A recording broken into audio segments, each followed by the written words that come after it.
여러분 안녕하십니까? 디지털로 표현되는 모든 것을 알아보는 인포맥스티. 저는 오진석입니다. 안녕하세요. 박혜진입니다. 네, 안녕하십니까? 안녕하세요. 2022년 한 해는 크립토 업계가 상당히 많은 부침을 겪었습니다. 상반기에는 루나 테라 폭락 사태, 그리고 하반기에는 FTX 거래소 파산, 그리고 우리나라에는 위메이드 위믹스의 상장 폐지 사건까지 상당히 많은 일이 있었습니다. 네, 이게 사실 있었습니다로 끝날 수 없는 네. 것이 아직 종결되지 않고 현재 진행 중인 많은 또 추가적인 파생적인 이슈들이 생겨나고 있어서 사실 또 많은 시장 투자자들의 우려가 계속해서 만들어지고 있기는 한데요. 네. 또 동시에 그럼에도 불구하고 이러한 이제 문제들로 인해서 시장의 성숙도, 투자자들의 성숙도, 또 디파이라고 하는 것에 대한 관심이나 이해도 같은 것들도 또 현재 진행형으로 또 성숙하고 있기 때문에 그런 부분에서는 너무 또 우리가 비관적으로만 볼 필요는 없지 않을까 이런 생각을 하고 있습니다. 네, 차세대 금융으로 불렸던 디파이 현재 어디까지 왔는지 오늘 인포맥스티에서 점검해 보겠습니다. 네, 인포맥스티 지금 출발하겠습니다.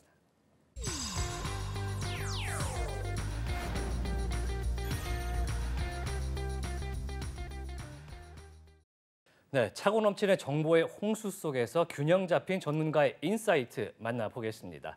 인포맥스 인사이트인데요. 오늘 만나볼 분은요. 언디파인드 랩스의 조동현 대표 만나보겠습니다. 안녕하세요. 안녕하세요, 대표님. 네, 안녕하세요. 반갑습니다.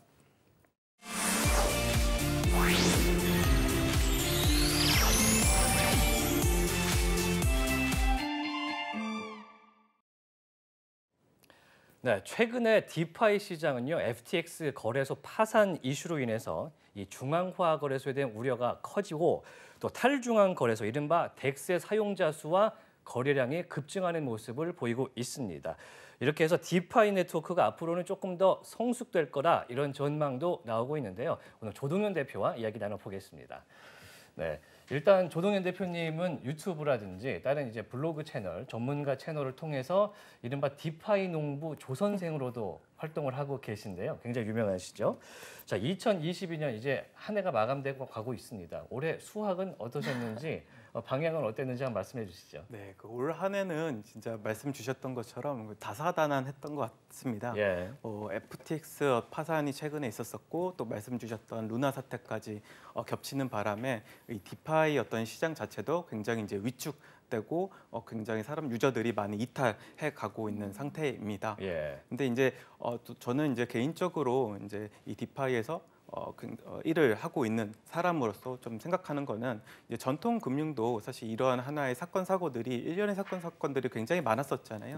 뭐 2000년대에 이제 IT 이제 버블이 터졌었고 2008년도에는 이제 서브프라임 모기지 사태 때문에 경제 위기가 찾아왔었거든요. 근데 이런 것처럼 이제 디파이도 어떻게 보면 성숙해가는 과정이기 때문에 이런 어떤 사건 사고들이 이제 터짐으로써 조금 더 정책적인 부분이 이제 생기고 또 이 참여자들이 조금 더 리스크를 해지하기 위한 여러 가지를 이제 개발하는 중입니다. 그렇기 때문에 하나의 이제 디파이는 성장해가는 하나의 길에 있다고 저는 생각을 하고 현재 이제 2008년도 이제 금융위기의 모습을 이제 띠고 있다 이렇게 좀 생각하고 있습니다. 네. 디파이라고 하면 Decentralized Finance라고 해서 탈중앙 금융인데 우리 현실 세계에서의 금융 되게 다양하잖아요. 단지 투자에만 국한된 행위를 금융이라고 하지는 않는데 유난히 이런 그 블록체인 관련한 금융에서의 디파이에서는 꼭 투자하고 굉장히 연계된 이야기들이 많이 나오는 것 같아요. 혹시 그런 이유라든지 디파이 탄생 배경에 좀 그런 이유들이 있을까요? 네, 이제 디파이 말씀 주셨던 거로 것처럼 이제 디파이 자체는 하나의 이제 탈중앙화 금융이잖아요. 근데 탈중앙화 금융을 이제 이해하기 위해서는 좀 중앙화 금융을 좀 이해해야 되는데 저희가 이제 은행에 가서 어떤 자금을 예치하고 그다음 예치한 자금에 대한 이자를 또 수취하잖아요. 그럼 그 받은 수취한 이자를 가지고 여러 가지 뭐 주식이나 채권 등을 투자함으로써 이제 금융 활동을 이렇게 어떻게 보면 영위하게 되는 거죠. 근데 이제 디파이에서도 이제 똑같이 이제 자금을 이제 토큰이라는 하나의 매개체로서 이제 예치를 하고 저금을 해놓고 그 저금한 것에 대한 이자를 이제 토큰으로 받고 그것에 대한 이제 파생된 어떤 투자를 계속 어떻게 보면 하다 보니까 사람들이 이런 어떤 그 하나 근데 또 조금 다른 점은 뭐냐면 전통 금융 자체는 어떤 은행에서 받은 이자로서 할 것들이 굉장히 많잖아요. 예를 들어서 아파트를 어떤 산다든지 아니면 자신의 어떤 일상생활에서 어떤 커피나 음식을 살 수도 있는 것인데 크립토 자체는 이 토큰에 대한 수요처가 많지가 않아요. 아직 많지 않죠. 오히려 그냥 투자 상품에 대한 투자 하나의 목적 자체로서만 이제 사용되기 때문에 사람들이 일상생활에 어떤 사용할 수 있는 화폐보다는 어떤 투자에 대한 어떤 상품으로서 조금 더 많이 바라보는 것 같습니다. 이게 그 예치해놨을 때 나오는 이자 수익도 사실 우리도 어렸을 때 생각해 보면 뭔가 저금해 놓으면 뭔가 이자 수익이 높았던 것 같은 사실은 요즘에 이제 유동성이 좀 줄어들면서 금리가 올라가고 있기는 하지만 그런 상태인데 디파이 쪽은 보면은 약간 그 좀 눈이 의심할 정도로 높은 수준의 이자율을 보여주기도 하더라고요. 몇백 퍼센트, 몇 천 퍼센트 이런 것들이 좀 어떻게 가능하고 이게 현실적으로 지속 가능한 부분인 건지 이런 것도 좀 궁금하더라고요. 이 부분을 조금 이해하기 위해서는 이제 2022년 6월 달부터 좀 거슬러 올라가야 될 것 같아요. 이제 디파이가 처음 이제 탄생하게 된 것은 사실 그 2020년도 6월부터라고 봐도 될 것 같아요. 코로나19가 시작된 그 해. 맞습니다. 왜냐하면 이제 컴파운드라는 이제 프로토콜, 대출 프로토콜이 자신의 어떤 사용자들한테 그 토큰을 이제 에어드랍하면서 일드 파밍이라는 상품이 이제 나왔었거든요. 에어드랍은 무료로 준다는 의미인 거죠? 맞습니다. 뭐 예를 들어서 저희가 뭐 A 은행이나 B 은행에 자금이 예치했다는 것만으로 A 은행에 주식을 줬던 거예요. 그러다 보니까 사람들이 나는 제 금융 활동을 위해서 은행을 사용한 것뿐인데 주식을 받다 보니까 굉장히 큰 투자 수익을 얻게 된 거잖아요. 그러다 보니까 2020년 6월부터 많은 프로젝트들이 그 토큰을 주면서 고객 유치하는 하나의 형태를 많이 띠게 됐습니다. 그러면서 이제 탄생한 게 이제 디파이 상품인데 그 디파이 상품 중에 이제 일드 파밍이라는 게 이제 생겨났었고 일드 파밍이라는 것은 이제 고객의 자금을 예치를 하게 되면 그 예치한 것에 대한 이자뿐만 아니라 플랫폼을 이용했다라는 하나의 이제 어떤 인센티브를 주는 것이죠. 어떻게 보면 그 플랫폼을 이용한 대가를 주는 것 같아요. 근데 이제 그러다 보니까 거래 수수료를 그러니까 그 디파이 이제 상품, 파밍 상품을 보면은 대부분 이제 그 유동성을 공급한 대가로 받는 거래 수수료에 대한 이제 이자분이 있고 그 다음에 프로토콜을 이용한 대가로 이제 인센티브를 주는 부분이 있었어요. 근데 인센티브 자체가 사실 속성 자체가 플랫폼에서 발행한 토큰을 주는 거기 때문에 굉장히 이제 이 그 토큰 가격에 따라서 결국 너무 그 어떤 변동성이 크다고 이익의 변동이 크겠네요. 해야 되죠. 근데 이제 2020년도부터 2021년도 상반기까지만 해도 토큰의 가격이 굉장히 많이 올랐었잖아요. 그러다 보니까 그 플랫폼에서 발행한 토큰의 가치가 지속적으로 우상향하고 그 우상향하다 보니까 그 받은 어떤 이자율이 굉장히 높아 보였던 거죠. 그러다 보니까 100%가 넘는 이자가 이제 상품으로 나오기도 하고요. 정리해보면 원래 기존 전통적인 금융에서는 뭐 예치해놓은 자금에 대한 수수료 받는 거, 이자 받는 거 정도가 대부분이었는데 이 디파이 쪽에서는 네가 우리 상품을 이용만 해줘도 돈 줄게. 근데 이제 이것은 이 그 발행처 측에서는 본인들이 발행한 거니까 무료로 발행한 거니까 뭐 자기들도 사실은 뭐 이렇게 뭐 그 손실을 볼 일이 별로 없는 일이고 받는 측에서는 뭐 어떻게 될지 모르지만 공짜니까 받았던 건데 이제 그게 시장의 성장과 함께 가치가 확대되면서 많은 자금이 몰렸다 이렇게 정리해도 될까요? 그렇죠. 그 아무래도 이제 디파이 파밍 상품의 이자율을 이제 보시면요, 이자율을 구성하는 부분 중에 이제 거래 수수료가 이제 한 10% 정도 되고요. 나머지 90%는 전부 플랫폼이 제공한 인센티브였습니다. 근데 이제 90% 부분 자체 인센티브 가격이 계속 올라가다 보니까 상대적으로 연한산 수익률을 계산해 보면 굉장히 이자율이 높았던 거죠. 근데 이제 하락장에 접어들면서 이 90% 차지했던 토큰의 가치가 0에 수렴하다 보니까 점차적으로 이제 이자율은 떨어지고 있고 어떻게 보면 건전성이 좀 훼손되고 있는 상태입니다. 그러니까 또 이 인센티브로 받은 해당 토큰, 이 토큰이 또 다른 거래소라든지 다른 곳의 디파이에 이제 담보로 맡기고 또 대출을 받고 이게 순환 구조가 되었던 그런 시장이었잖아요. 네, 맞습니다. 이제 디파이의 투자 형태를 그렇게 저희가 정리를 하면 될 것 같은데, 그럼 이제 루나테라 사건 이전이죠. 이제 초창기부터 해서 그 시장 방향성은 어땠습니까? 그때 이제 시장 방향성 자체는 사람들의 이제 거버넌스 토큰에 대한 이제 재평가를 좀 시작하게 됐어요. 예. 앞서 말씀드린 대로 인센티브로 받았던 투자자들이 인센티브로 받았던 것들이 전부 다 거버넌스 토큰들이었거든요. 예. 플랫폼이 발행했던. 네, 그렇죠. 네. 플랫폼이 발행했던 거버넌스 토큰인데 이 거버넌스 토큰을 사실 딱 자세히 살펴보니까 사실 사람들이 그냥 시장에다가 내다 파는 거 외에는 사실 용도가 없는 거였어요. 그리고 또 거버넌스 토큰을 사람들이 사는 이유는 프로토콜의 의사결정에 참여를 할 수 있고 그 의사결정이 굉장히 큰 어떤 투자 방향성에 중요하다라고 어떤 시장에 이런 나레이티브가 있었기 때문에 많은 거버넌스 토큰을 샀었는데 사실 좀 생각을 해보면 투자자도 생각을 해보면 이 거버넌스 토큰은 의사결정권만 있지 프로토콜에서 이제 그 금융 어떻게 보면 은행이나 아니면 증권사나 그런 어떤 투자 상품을 제공하는 프로토콜에서 발생하는 수익을 온전히 갖고 오지 못했어요. 조금 다시 말해보면 저희가 회사에 투자를 하면 주식을 사잖아요. 근데 주식에는 의결권도 있지만은 배당을 받을 수 있는 권리도 있습니다. 네. 근데 이 초기에 이제 거버넌스 토큰 형태는 이 의사결정권만 있었던 거예요.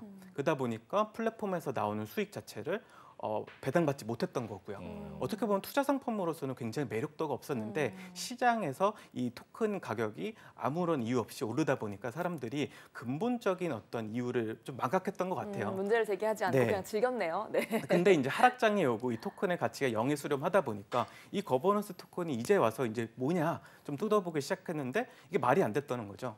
어떻게 보면 투자 상품인데 의사결정권만 있고 투자 수익에 대한 어떤 그 업사이드를 공유할 수 있는 방안은 없었으니까요. 그래서 이 부분에 대해서 좀 다시 재정의를 이제 하기 시작했고요. 시장에서는 이제 거버넌스 토큰도 의사결정권뿐만 아니라 주식처럼 프로토콜이 성장을 하면 그 성장에 따른 수익을 향유받을 수 있는, 즉 배당받을 수 있는 형태의 이제 토큰이 이제 되어야 한다라고 이제 시장에서는 그 입을 모았고 많은 이제 그 관심을 받는 프로토콜들이 전부 다 이런 어떤 투자 형태를 띠는 것들이 반영된 이제 프로토콜들이 인기가 좀 많아졌었습니다. 네. 근데 배당금을 받게 되면 증권으로 분류될 가능성이 있을 것 같아서 사실 그 전까지 거버넌스 토큰이라고 하는 포지셔닝을 취했던 이유는 우리 이거 증권 아니야라고 하는 이야기를 하고 싶었던 부분도 있잖아요.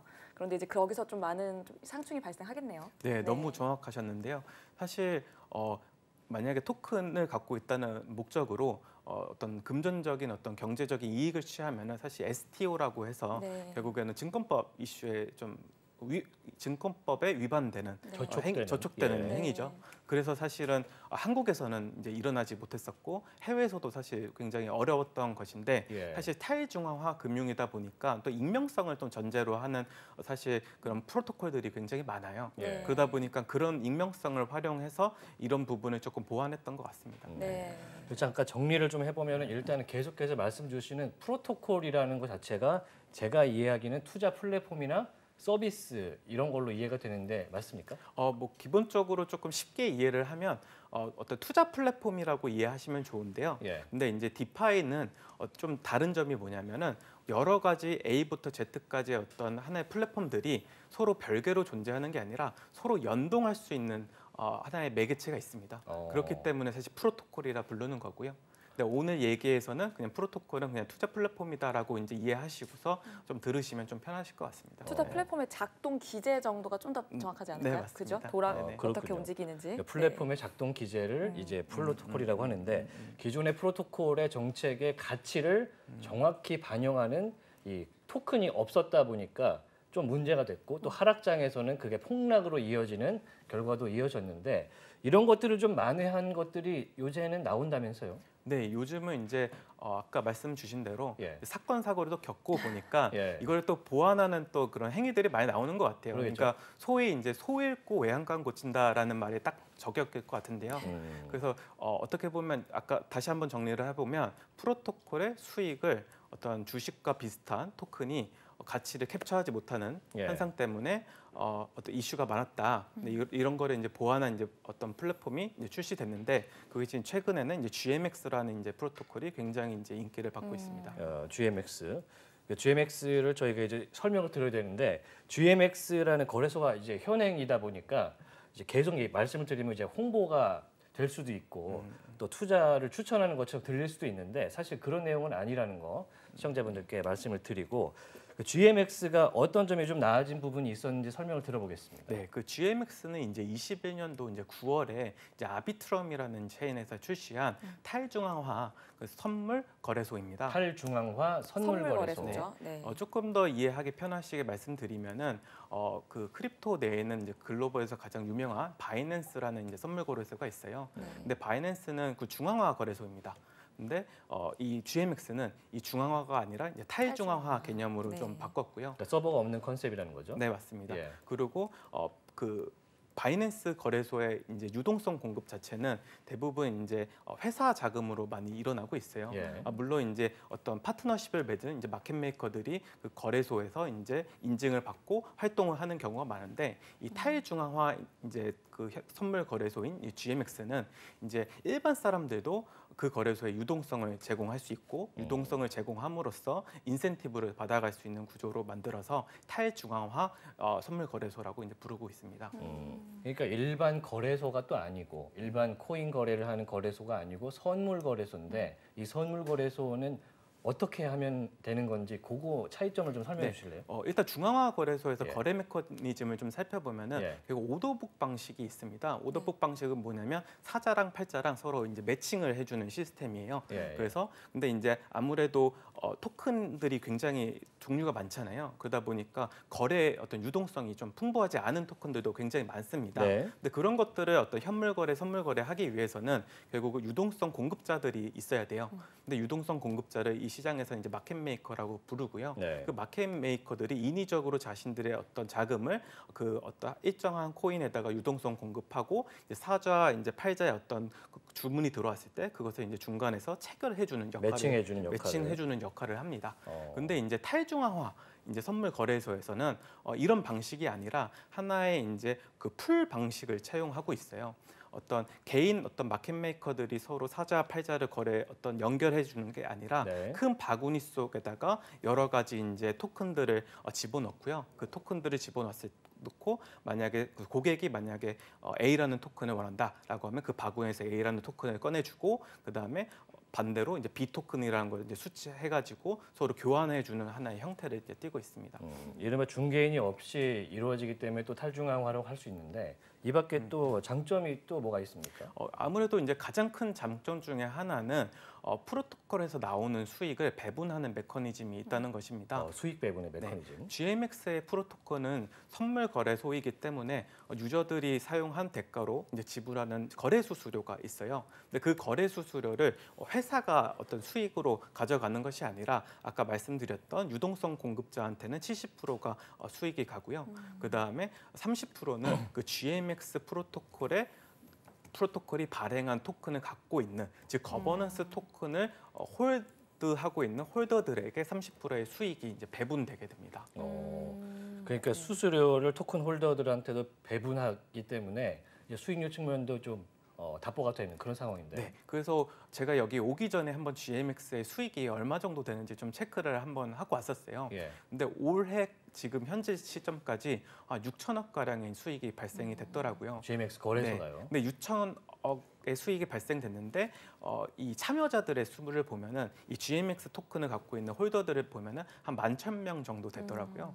그러니까 11,000명이 어떻게 보면 6천억의 수익을 서로 나눠 갖고 있는 형태가 있는 거예요. 굉장히 고수익률로 보이는데 그러다 보니까 예. 조금 더 고수익률로서 사람들이 굉장히 선호하게 된 거죠. 회사는 돈을 어떻게 버나요? 70%, 30%? 저도 그게 궁금합니다. 다 이렇게 나눠주면. 회사는 좀 특이한 게 뭐냐면 예. 아까 말했던 유동성 공급을 하기 위해서는 이제 GLP 토큰이라는 걸 이제 갖고 있어야 되는데 예. 이 부분은 사실 일반 사람들이 많이 참여를 할 수 있어요. 근데 이제 그 거버넌스 토큰 30%에 대한 수익을 가져가는 그 GMX 토큰 자체는 사실 발행 주체가 GMX 프로토콜이고 GMX 프로토콜을 만든 사람들이 대부분 갖고 있습니다. 시장에 사실 유통되고 있는 토큰의 양은 어떻게 100이 이제 전부라고 했을 때 어떻게 보면 한 20-30%밖에 되지 않아요. 그러다 보니까 70% 자체를 어떻게 보면 그 운영 주체가 갖고 있기 때문에 많은 부분 이제 수익화를 이제 할 수 있다는 것이죠. 발행사가 네. 그럼 토큰을 홀딩하고 있고 그 토큰을 가지고 이제 이익이 창출되기 때문에 알겠습니다. 그러면은 이제 탈중앙화다 보니까 조금 전에 이제 중개인이 없이 거래를 매칭시켜 준다라고 했으면은 이게 가격 매칭상에서의 오차도 사실 가끔 이제 중앙화 거래소는 있잖아요. 네. 내가 원하는 가격이 아닌데 이제 체결이 되는 그런 일은 없겠네요. 대부분 이게 이제 어떻게 보면 GMX의 하나의 두 번째 장점이라 할 수 있어요. 중앙화 거래소에서 어떤 토큰을 거래하던 간에 이제 거래 수수료뿐만 아니라 그 체결 시점 때문에 항상 조금의 어떤 슬리피지라고 하는 로스는 항상 발생하게 되거든요. 왜 예를 들어서 제가 비트코인을 비트코인 한 개를 1,000만 원에 이제 팔려고 하는데 만약에 체결 시점이 한 5분 뒤에 만약에 성사가 되면 제가 이제 1,000만 원에 팔려고 했던 게 990만 원으로 팔릴 수도 있어요. 그렇죠. 그러면 저는 어떻게 보면은 조금 10만 원의 손해를 보는 게 어떤 일반적인 거래 시장의 메커니즘입니다. 근데 이 GMX는 이런 어떤 슬리피지를 없애는 메커니즘을 처음으로 이제 도입을 했어요. 이제 어떻게 없애냐면 결국에는 사자와 팔자라는 두 사람이 만나야지만 거래 체결이 되고 그다음에 시간의 어떤 그 갭 때문에 발생하는 비용이잖아요. 근데 이 GMX 자체는 그 거래를 이제 매칭해주는 그 거래가를 외부 프라이스를 참조해가지고 거래를 일으켜줍니다. 그거를 이제 저희는 이제 프라이스 피드를 외부에서 오라클을 이제 가져온다고 이제 그러니까 외부 거래 가격을 가져와서 매칭을 한다는 거죠. 네, 그렇기 때문에 사실 사는 사람과 이제 파는 사람과 상관없이 항상 일정한 어떤 토큰 거래로 거래가 돼요. 그렇기 때문에 사실 로스가 발생하지는 않는 거죠. 상당히 매력적으로 잘 만들어 놓은 시스템이다 이런 생각이 드는데 다시 한번 말씀드리지만 저희가 이제 GMX 말씀을 드리지만 투자를 추천하거나 사용을 추천하는 내용은 아니기 때문에 이 점 양해 부탁드리겠습니다. 얘기만 들으면 근데 굉장히 좋은 탈중앙화 거래소예요. 그런데 분명히 이제 단점도 분명히 있을 것 같고 또 문제라든지 사고도 있었을 것 같은데 어떻습니까? 네, GMX 프로토콜도 사실 이런 어떤 그 투자자의 어떤 투자 상품으로서는 굉장히 매력도가 있죠. 아무래도 거래소에서 발생하는 많은 수익들을 투자자들이 서로 배분받을 수 있다는 장점이 있는데, 근데 아까 두 번째 이제 장점으로 말씀드렸던 이 그 슬리피지가 없는 거래, 그것 때문에 사실 여러 가지 이슈들이 있었어요. 왜냐하면 예를 들어서 인위적으로 자금이 많은 사람들이 이제 GMX 프로토콜에 와가지고 슬리피지 없이 토큰을 교환합니다. 그러고서 이제 그 GMX 프로토콜이 참조하는 프라이스를 살펴보면은 중앙화 거래소들의 여러 가지 중앙화 거래소들의 가격들을 사실 평균가를 이제 참조해가지고 갖고 오는 거거든요. 미디언가를. 네. 그러다 보니까 자신들이 인위적으로 중앙화 거래소에서 가격을 올린 다음에 사전에 이제 GMX 프로토콜에서 예를 들어 비트코인 10개를 1,000만 원에 사놓고요. 그다음에 인위적으로 그 중앙화 거래소에서 가격을 이제 10% 올리고 10% 올린 가격이 GMX로 참조가 되면은 바로 수수료 없이 교환이 가능하기 때문에 이 아비트라지 거래를 자신들이 그냥 기회를 만들어 버리는 경우가 굉장히 많았어요. 그러니까 이른바 약간 세력이 시세를 조금 조작해서 차익 거래를 할 수 있다. 이렇게 네, 맞습니다. 그래서 이제 결국 외부에서 가격을 참조해 온다는 메커니즘을 악용해 가지고 결국에는 시장을 조작했고 시장을 조작해서 좀 그런 자신들의 수익을 수익화하는 경우가 많아갖고 굉장히 큰 이슈들이 좀 있었습니다. 이걸 또 항상 문제가 생기면 해결을 또 방법을 찾잖아요. 또 그 방법을 찾았나요? 그런 부분에 대해서? 이 부분에 대해서는 이제 GMX는 거래 어떠한 한도를 좀 두기 시작했어요. 예전에는 100억, 200억 거래를 해도 상관이 없었거든요. 그러다 보니까 중앙화 거래소에서 10%만 가격을 올려도 이 GMX에서 10%의 수익을 쉽게 볼 수 있는 구조였습니다. 왜냐하면 그 중앙화 거래소에 있는 가격과 그다음에 이 GMX 프로토콜에서 이제 가격이 반영되는 그 시점의 차이가 좀 있었거든요. 그래서 그 중간에 어떤 수익을 수익화했었는데 결국에는 한 번에 거래를 할 수 있는 그 한도를 정해놨기 때문에 사실 이제 매력적이지 않게 됐죠. 조금 더 번거롭게 됐고요. 이전에 있었던 탈중앙화 거래소들이 사실 그 거버넌스 토큰을 발행해서 수익을 주지만 이자와 정책 참여 가능한 거 외에는 뭐가 없었다가 이제 GMX 같은 곳이 배당 개념의 이제 수수료를 좀 배분하기 시작하면서 판도가 바뀌었다. 여기까지 왔는데 그럼 지금의 탈중앙화 거래소들은 트렌드가 이쪽인 겁니까? 네, 맞습니다. 지금 전부 다 결국에는 자신들이 이제 벌어들이는 이제 수익을 이제 어떻게 보면 투자자들과 같이 나누는 이제 방향성으로 이제 프로젝트들이 많이 이제 좀 선회하고 있고요. 네. 이런 유사 프로젝트들이 굉장히 많이 나오고 있습니다.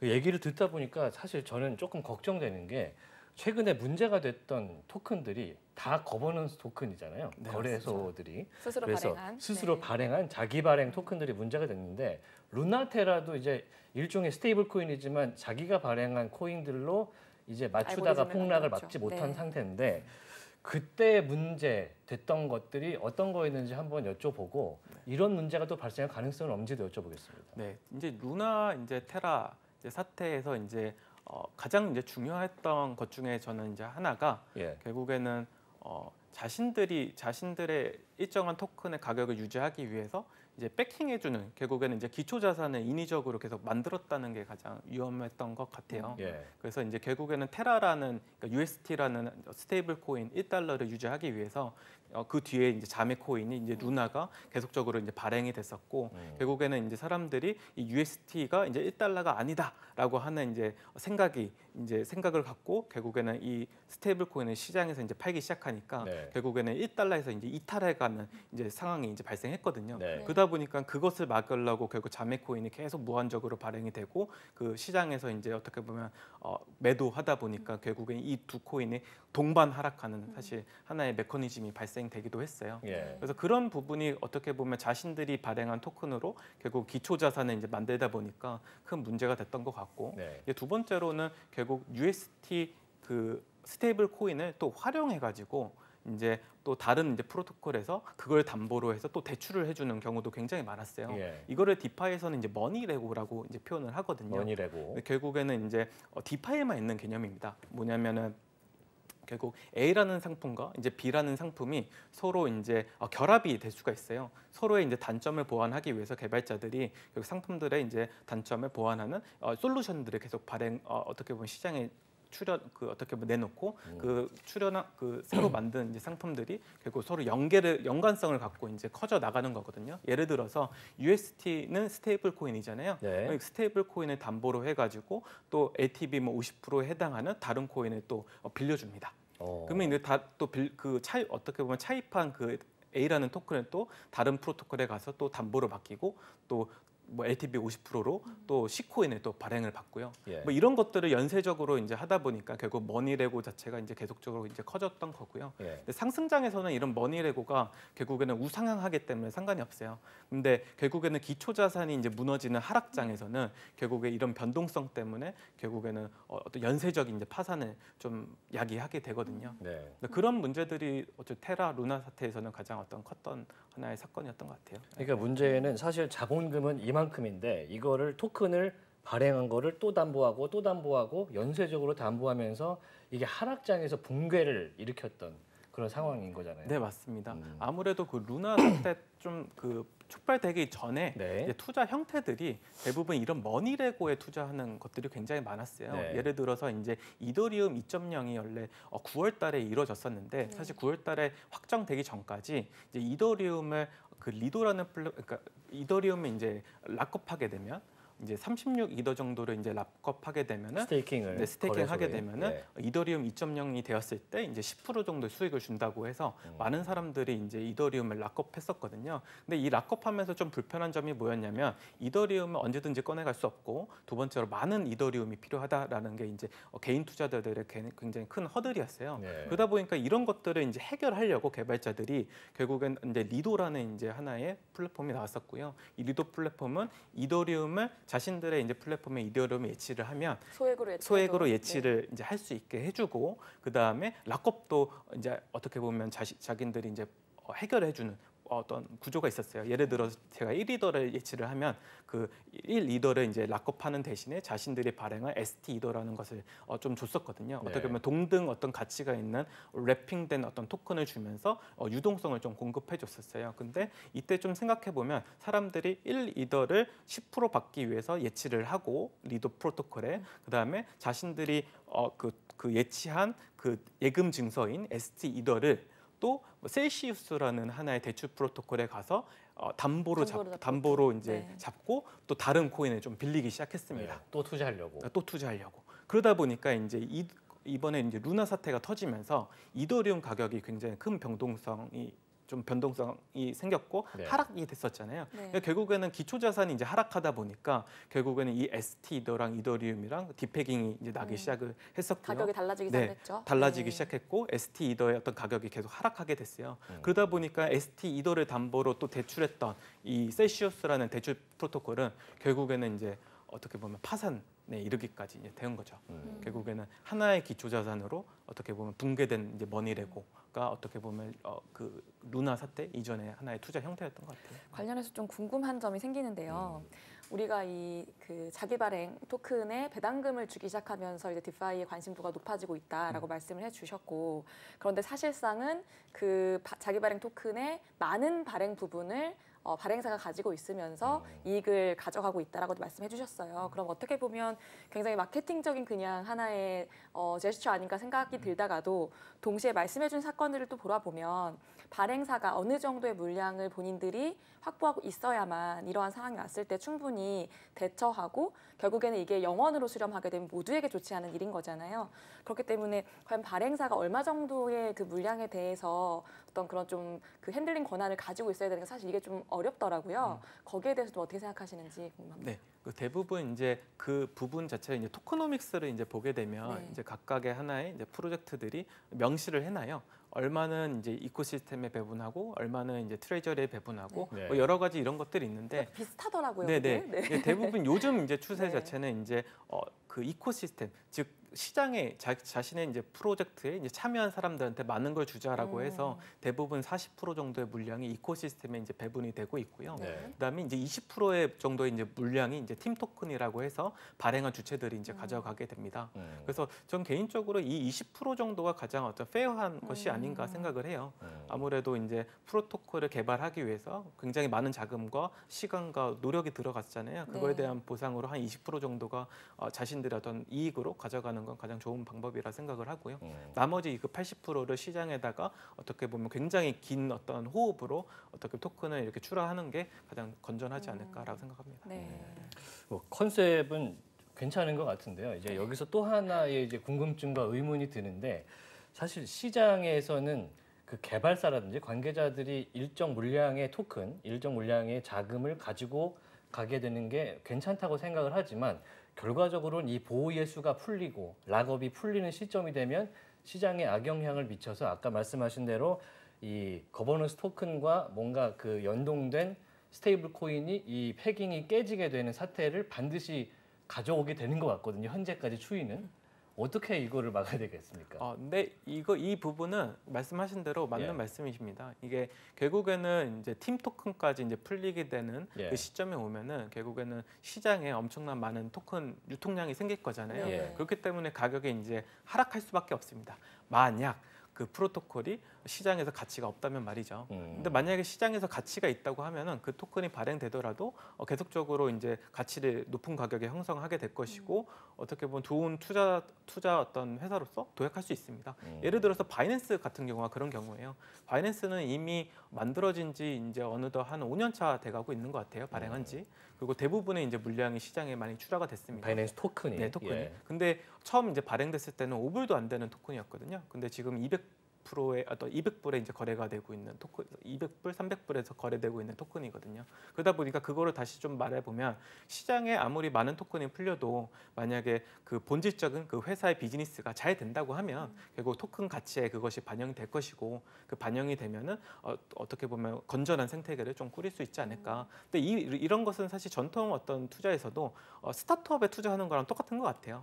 스타트업이 이제 자신들의 구주를 계속 어떻게 보면 매각하면서 하면서 자신들의 밸류에이션을 높이면서 사실 엑시트를 계속 파운더들이 하잖아요. 예. 근데 이런 파운더들이 엑시트를 했다고 해서 사실 회사의 어떤 가치가 떨어지는 건 또 아니니까 네.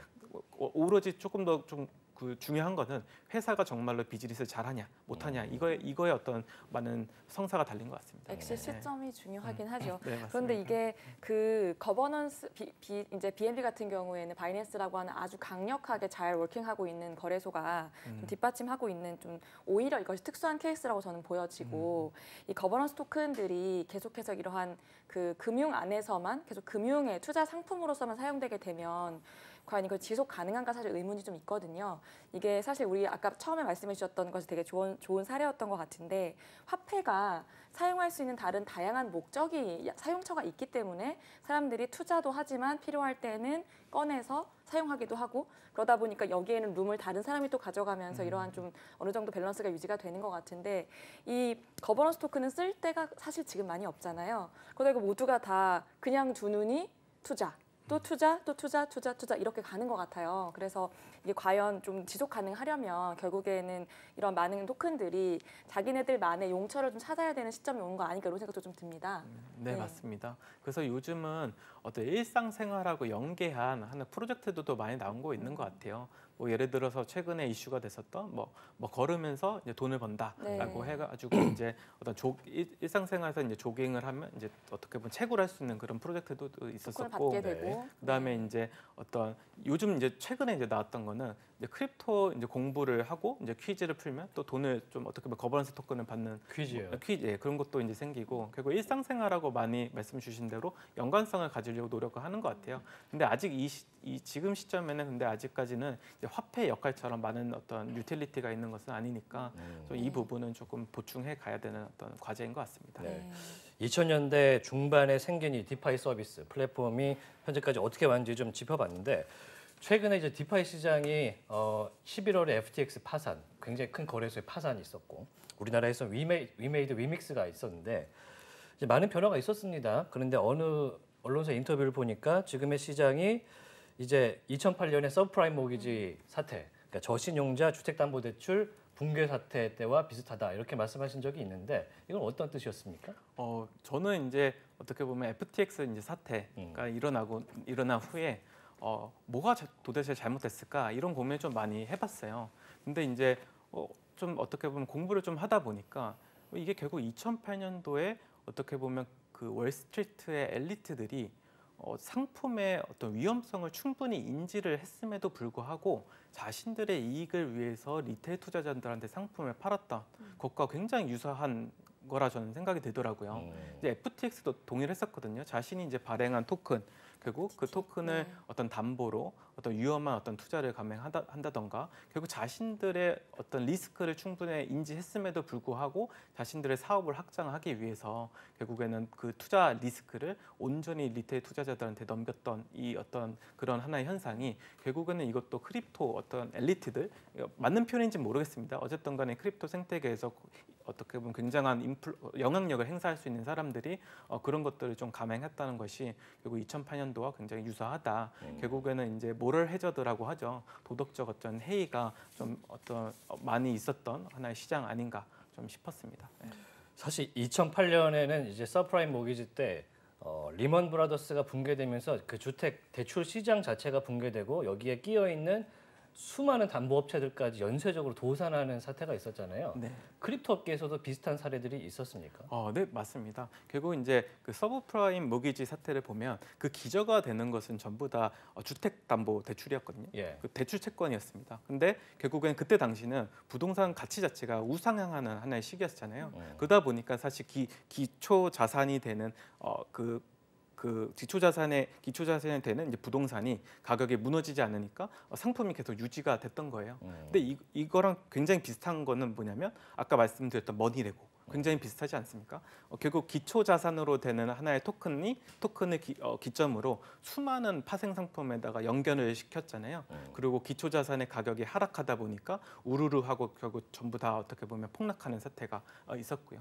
그래서 서브프라임 모기지 자체는 결국 부동산 부동산 대출 채권에 대한 어떻게 보면 신뢰가 이제 무너지고 그다음에 가격이 무너졌기 때문에 연쇄적으로 금융 위기를 불러올 만큼 사실 위기를 초래했던 거고 이번에 이제 FTX 사태로 인해서 결국에는 그 이더리움이나 아니면 어떤 기축 통화로서 그 크립토 생태계에서 이제 활동하고 있었던 어떤 그 토큰의 가격이 이제 그 무한히 이제 어떻게 보면 하락하다 보니까 이거와 연계돼서 파생됐던 상품들이 결국에는 어떻게 보면 청산이 되었고 그 청산이 연쇄적인 청산이 일어나다 보니까 전체적인 시장을 끌고 내려갔던 것 같습니다. 네. 그래서 굉장히 유사한 어떤 현상인 것 같아요. 네. 현상적으로는 상당히 유사한 면이 있어 보이는데 FTX 얘기가 나왔을 때도 이제 서프라임 모기지랑 비슷하다 이렇게 얘기가 나왔었거든요. 근데 차이점이 있는 것 같습니다. 당시에는 미국 정부에서 이제 구제금융을 통해서 공적 자금을 투입해서 살려낸 기업이 있고 투자자 손실도 보전을 했는데 크립토계에서는 그게 현재는 안 되지 않습니까? 네, 그렇죠. 아까 말씀드린 것처럼 탈중앙화 금융이지 않습니까? 중앙화 금융에서는 결국 책임 주체가 명확하잖아요. 근데 이제 탈중앙화 금융에서는 책임 어떤 주체 자체가 불명확합니다. 그렇기 때문에 그 투자자들의 손실을 자신 좀 보상을 할 수 있는 방안도 없고요, 또 주체도 없고 그러다 보니까 사실 굉장히 이제 개인 투자자들이 어떻게 보면 투자 손실로 이어지는 그런 현상이 많았던 것 같아요. 그럼에도 불구하고 이제 업계 이제 1, 2위를 차지하고 있는 어떤 그 바이낸스나 여러 가지 거래소들이 결국 그런 투자자 보호하기 위한 하나의 펀드를 또 만들기도 했어요. 그래서 다시 이제 생태계를 복원하기 위한 펀드를 조성했고 그 다음에 자신들이 열심히 이제 개발하고 있지만 그 순간적인 자금 경색에 와가지고 좀 어려운 이제 프로젝트들을 이제 선별해가지고 뭐 재투자해주는 그런 어떤 행보가 좀 이어졌습니다. 그렇지만 이제 어떤 정부 어떤 차원에서 이제 지원해주는 그런 하나의 어떤 프로그램과는 달리 굉장히 이제 작은 부분이었기 때문에 전체적인 이제 시장을 좀 구하기는 좀 어려웠죠. 이런 사태를 보고 있으면 사실 저는 이런 사태가 블록체인에 그 기인한 문제인가라는 좀 의문이 들더라고요. 보면 사실은 어느 금융시장이나 부동산이든 주식시장에서든지 간에 유사한 사태들이 반복해서 일어나고 있는 것은 어찌 보면 인간이 가지고 있는 어떤 본성이나 뭐 탐욕이라든지 어떤 가이드가 존재하지 않을 때 인간이 어떤 길을 걷게 되는가, 뭐 모럴 해저드 말씀도 해주셨고요. 그런 부분인 것 같아서 결국에는 해결하려고 하는 방향도 기존에 우리가 역사적으로 반복했던 실수가 어떤 방식으로 지금 보완되고 있는가에서 좀 레퍼런스를 봐야 되지 않을까 그런 생각도 좀 듭니다. 어떻게 생각하세요? 네, 맞습니다. 이제 2008년 이후에 결국에는 대출에 대한 규제들이 굉장히 많이 생겼었거든요. 네. 그래서 뭐 우리나라에서도 이제 은행이나 증권이나 결국 지급 준비율이라는 것들을 이제 도입하게 됐고요. 그다음에 이제 증권사는 뭐 NCR이라는 개념으로 해서 결국에는 고객 자산을 이제 보관하는 그 비율, 그러니까 자기 자본 비율을 이제 어떻게 보면 굉장히 중요시 여겼어요. 근데 이런 것처럼 최근에 이제 이슈가 되고 있는 게 결국에는 지급 준비율에 대한 어떻게 개념이 이제 크립토에도 이제 생겨나고 있고요. 사람들이 결국에는 거래소를 이용하기 굉장히 불편하잖아요. 언제 FTX처럼 도산할지 모르니까. 그래서 불안하죠. 그래서 이제 무한적으로 이제 고객 자금을 이제 어떻게 보면 유치해가지고 뭐 투자하는 것이 아니라 일정 부분 고객 자금을 커버할 수 있는 자체 자금을 마련하고 그것을 그 기준이 이제 어느 정도 충족됐을 때만 이제 고객의 자금을 이제 수탁할 수 있는 그런 어떤 체계가 이제 만들어지고 있는 것 같습니다. 그 사실 FTX 같은 경우는 굉장히 큰 거래소였는데 이제 넘어졌잖아요. 근데 바이낸스도 굉장히 큰 거래소인데 여긴 또 중앙화 거래소에 가깝단 말이죠. 그런데 조금 전에 이제 말씀을 나눴던 GMX 같은 이제 탈중앙화 거래소 플랫폼 여기는 이제 누가 운영하는지도 모르겠고 어떻게 자금이 왔다 갔다 하는지도 추적이 안 되기 때문에 사실 수익률이 높다 하되 함부로 들어가기가 상당히 어려울 것 같습니다. 위험성을 좀 담보할 수 있는 게 있습니까? 일단 말씀 주신 대로 굉장히 위험한 어떤 투자 상품이고요. 근데 이제 조금 한 가지 조금 다른 점은 뭐냐면 아무래도 블록체인이다 보니까 블록체인의 장점은 누구든지 정보를 다 확인할 수 있어요. 그래서 그 GMX 프로토콜이 갖고 있는 이제 지갑들 를 전부 다 개인들이 일일이 들어가서 자금이 어떻게 이동하고 있는지 확인도 할 수 있고요. 근데 단지 문제가 뭐냐면 그런 어떤 하나하나 개별적인 어떤 지갑들을 전부 들어가서 트래킹할 수 있는 사람들은 몇몇이 되지 않습니다. 왜냐하면 굉장히 복잡하거든요. 그걸 또 이해할 수도 없죠. 그래서 아무래도 이제 이번 이제 사태 이후에 이런 것들을 조금 더 리테일 투자자들한테 좀 편하게 보여줄 수 있는 이제 프로젝트들이 굉장히 이제 큰 수요를 좀 받고 있어요. 대표적으로는 기존에 원래 있었던 난센이라는 하나의 데이터 분석하는 온체인 데이터 분석하는 그런 어떤 그 회사의 가치가 굉장히 많이 올라가기도 했고요. 최근에 이제 바이낸스도 자신들의 이제 자금이 어떻게 관리되고 있는지를 좀 명확하게 보여주기 위해서 지갑 주소를 전부 다 공개를 했거든요. 근데 아까 말씀드린 이 난센이라는 그 온체인 데이터 이제 분석하는 회사가 그 주소들을 전부 다 모아가지고 되게 예쁘게 볼 수 있는 그 다이아그램을 만들어놨습니다.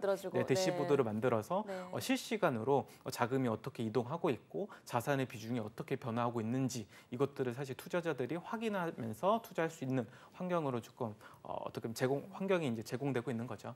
그러면서 사실은 FTX 사태 전과 후로 이런 것들이 많이 바뀌었던 것 같아요. 그리고 리테일 투자자들을 보호할 수 있는 여러 가지 수단들이 많이 보완이 되고 있는 것 같습니다. 투자 정보의 지표를 제공하기 시작했군요. 네, 원래 했어야 되는 건데 결국에는 또 어떻게 보면 소잃고 외양간 고치는 격이지만 결국에는 안 고치는 것보다 낫죠. 안 고치는 것보다 나으니까 그런 방향으로 많이 좀 바뀌고 있습니다. 외양간이 좀 더 차고같이 단단해졌으면 그런 바람이 좀 있습니다. 이제 제가 이제 하나 궁금한 게 또 생겼습니다. 얘기를 듣다 보니까 중앙화거래소가 안전하다기보다는 사실 탈중앙화거래소가 구조적으로는 조금 더 안전한 느낌이 있지 않나라는 생각이 듭니다. 물론 누가 어떻게 운영하는지 이런 것들을 정확히 알 수는 없겠지만 어떻게 생각하세요? 뭐 이론적으로는 사실 탈중앙화 거래소의 이제 지갑 자체가 더 안전해 보일 수 있어요. 왜냐하면 관리 주체가 이제 개인이잖아요. 그렇죠. 그러니까 자기가 잘 관리만 하면은 사실 아무 문제가 없다는 뜻이에요.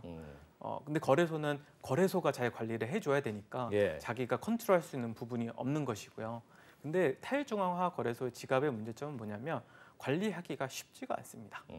왜냐하면 연결을 한번 잘못하면은 그 안에 있는 자산이 전부 다 어떻게 보면 다른 사람한테 넘어갈 수도 있어요. 전부 오로지 자기 책임이군요. 네. 그리고 누굴 탓할 수도 없습니다.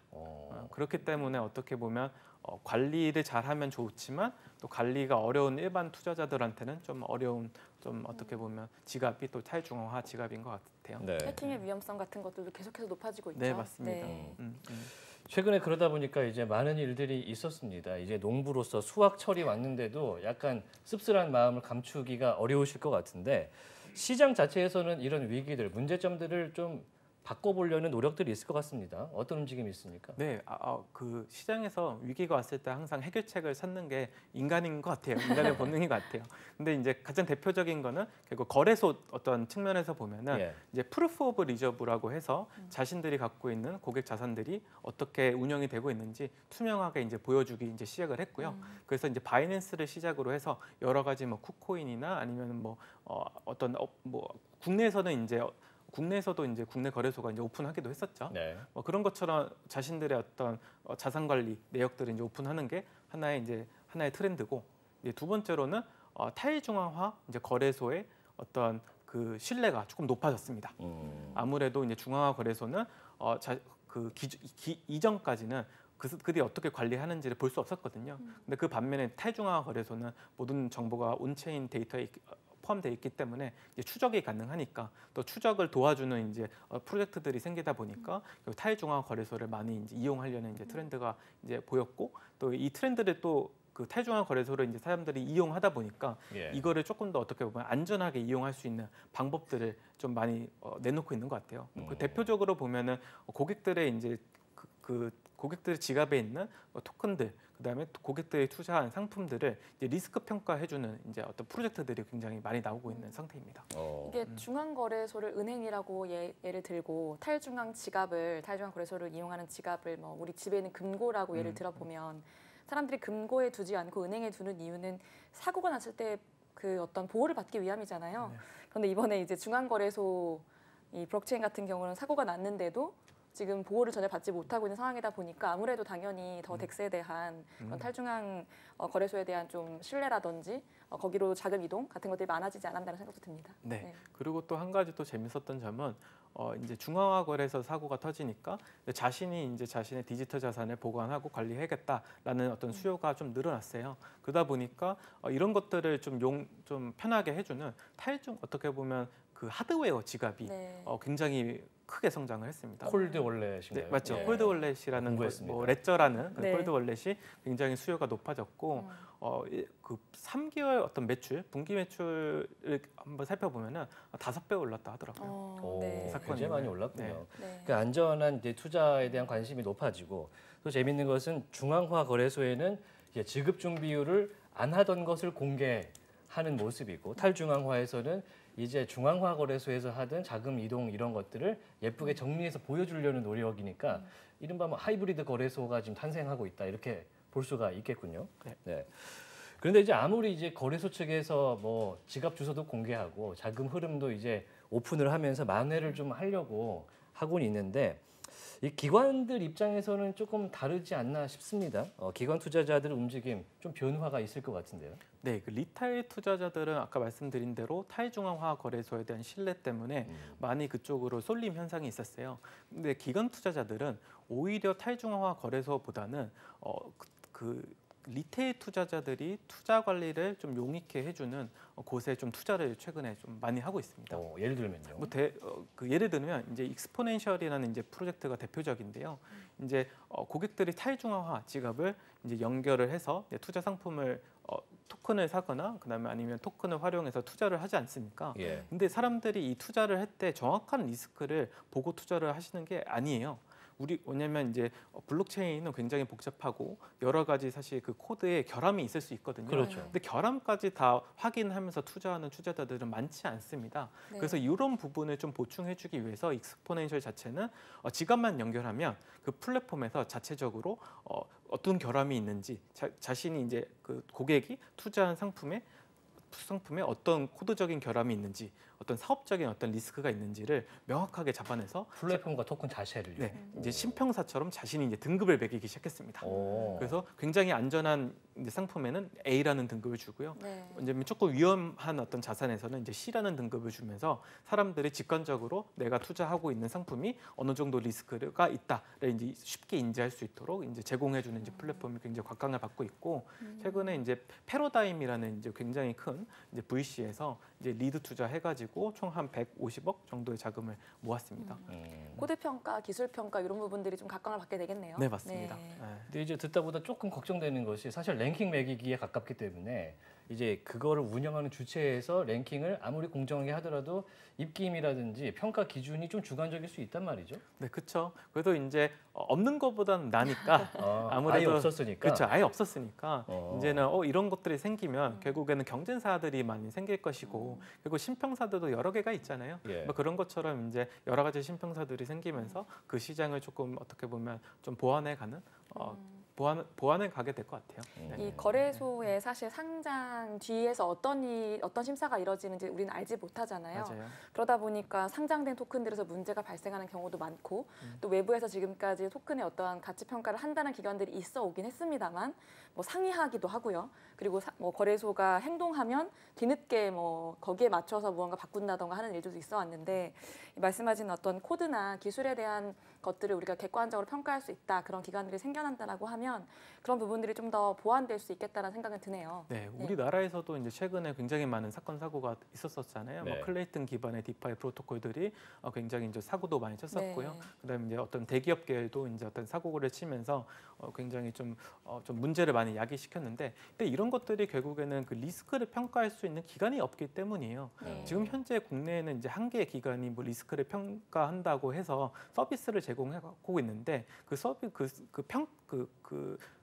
프로젝트를 평가하는 그 지표들을 살펴보면은 굉장히 좀 단순하더라고요. 네. 뭐 예를 들어서 뭐 기술적 감사를 받았다는 어떤 인증만 하면은 뭐 A라는 뭐 등급을 주고 결국에는 그 안에 있는 어떤 코드적인 결함이나 아니면 사업적인 어떤 위험성 자체를 전혀 이제 파악하지 못해서 이제 많은 이제 투자자들의 사실 그 좀 비난을 좀 받고 있더라고요.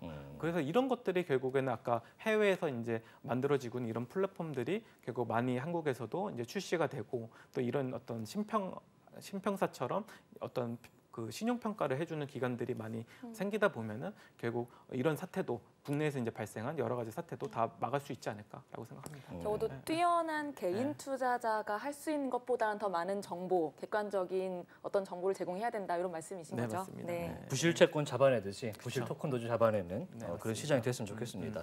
이제 내년 전망 이제 들어봐야 되겠는데요.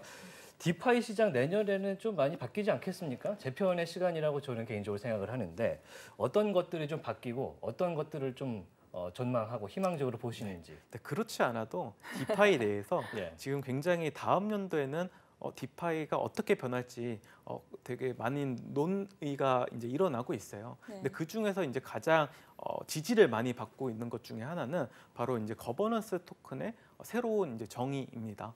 이제 아까 말씀드렸다시피 22년도 상반기, 이제 하반기에 어떻게 보면 거버넌스 토큰은 다시 프로토콜의 수익을 반영해야 된다라는 하나의 트렌드로 바뀌었잖아요. 네. 여기서 이것뿐만 아니라 지금 이제 다음 연도는 이거는 충분치 않다라고 하면서 새로운 이제 개념이 또 만들어지게 됩니다. 그 개념이 뭐냐면은 우리 보상이라는 거를 결국 디파이에서 출시한 상품들을 이용할 때 고객들한테 제공하는 어떤 하나의 인센티브 자체가 경제적인 이익뿐만 아니라 어떤 정성적인 어떤 이익을 줄 수도 있는 거 아니냐라는 이의가 제기되고 있어요. 예를 들어서 이런 거예요.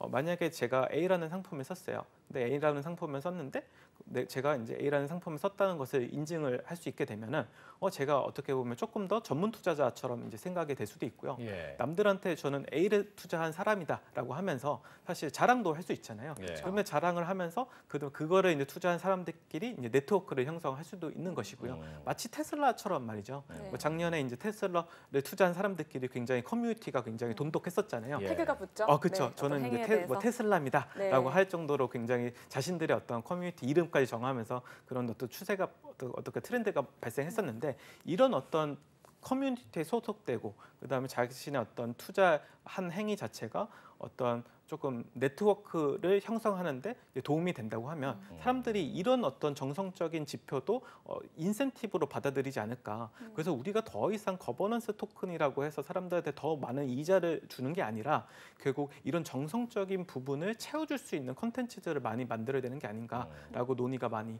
이루어지고 있습니다. 일종의 주주의 모임과 같은 형태로 연대감이 있게끔 발전을 하고 있겠군요. 네. 내년에도 이제 디파이 농부님과 함께 디파이 시장 알아보도록 하겠습니다. 네, 언디파인드 랩스의 조동현 대표와 함께 이야기 나눠봤습니다. 말씀 고맙습니다. 고맙습니다. 네, 인포맥스티 오늘 순서 모두 마무리하겠습니다. 오늘 보신 내용은요, 유튜브 채널 연합뉴스 경제TV에서 다시 한번 보실 수가 있습니다. 어려운 개념 쉽게 다시 한번 보실 수 있으니까요. 많은 의견 부탁드리겠습니다. 저희는 다음 이 시간에 돌아오겠습니다. 함께해 주신 여러분 고맙습니다. 고맙습니다. 안녕.